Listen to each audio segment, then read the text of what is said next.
అన్నామలై రాజీనామా చేశాడు. 5 పేజీలు రాజీనామా లేఖని అమిత్ షాకి చెప్పాడు. ఆర్ఎస్ఎస్ కూడా కోప్పడింది అమిత్ షాని. ఇవన్నీ నిన్నటి నుండి జరుగుతున్న ప్రచారం.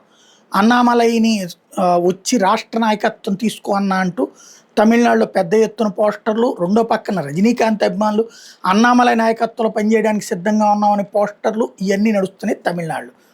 ఇప్పుడు ప్రస్తుతం జాతీయ మీడియా ప్రొజెక్ట్ చేస్తున్న దాని ప్రకారం అయితే అన్నామలై ఎలాంటి రాజీనామా చెయ్యలేదు. ఆయన అమిత్ షాని కలిసి తన గోడు వెళ్ళబోసుకున్నాడు. లోకల్గా ఉన్నటువంటి నాయకులే ఏఐఏడిఎంకేకి అనుకూలంగా, కొంతమంది డిఎంకేకి అనుకూలంగా వ్యవహరించి కొంతమంది చెడగొట్టారు పార్టీని. మీరు వాళ్ళ మాటలు నమ్మారు.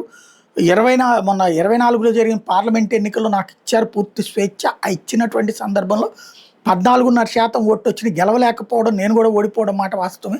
కానీ అదే లెగసీ కనుక మొన్న ఎలక్షన్ దాకా ఉంటే, అసెంబ్లీ ఎలక్షన్ కూడా కంటిన్యూ అయ్యి ఉంటే మనం గట్టిగా సీట్లు కనీసం 15-20 సాధించేవాళ్ళం. మన మద్దతుతో వేరే వాళ్ళు అధికారంలోకి వచ్చేవాళ్ళు, లేదా ప్రతిపక్ష స్థానానికి మనం వచ్చి ఉండేవాళ్ళం అని అమిత్ షాకి చెప్పారని, మిగతా వ్యవహారాలకు సంబంధించి నరేంద్ర మోడీ అపాయింట్మెంట్ అడిగారని, 2029 ఎన్నికలకి ఇప్పటి నుంచిన ప్రణాళికలు వేసుకోవాలి. ఇప్పుడు విజయ్కి ఆ లాటరీ కుంభకోణానికి సంబంధించిన నిందితుల కుటుంబం నుంచి 600 కోట్ల రూపాయల డబ్బులు అందడం వల్ల అతను అంత ఖర్చు పెట్టుకుని చేయగలిగాడు.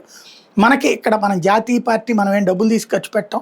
ఇట్లాంటిది కూడా అక్కడ ప్రాబ్లం వచ్చింది. డిఎంకే ఖర్చు పెట్టింది, ఏఐడిఎంకే ఖర్చు పెట్టింది, విజయ్ కూడా 600 కోట్ల దాకా ఖర్చు పెట్టాడు. వాళ్ళు 1500-2000 కోట్లు ఖర్చు పెట్టి ఉంటాడు స్టాలిన్. అదే సందర్భంలో ఏఐడిఎంకే 1500 కోట్ల దాకా ఖర్చు పెట్టింది, 600 కోట్లు విజయ్ ఖర్చు పెట్టాడు, మనమే ఖర్చు పెట్టండి. కాబట్టి ఒక బలమైనటువంటి బడ్జెట్, రెండో పక్కన ఇది రెండు ఉండాలి అని చెప్పి అమిత్ షాకి చెప్పాడని నేషనల్ మీడియా ప్రొజెక్ట్ చేస్తోంది. నిజమా కాదా అన్నది అన్నామలై బయటకు వచ్చి చెప్పేదాకా తెలవదు.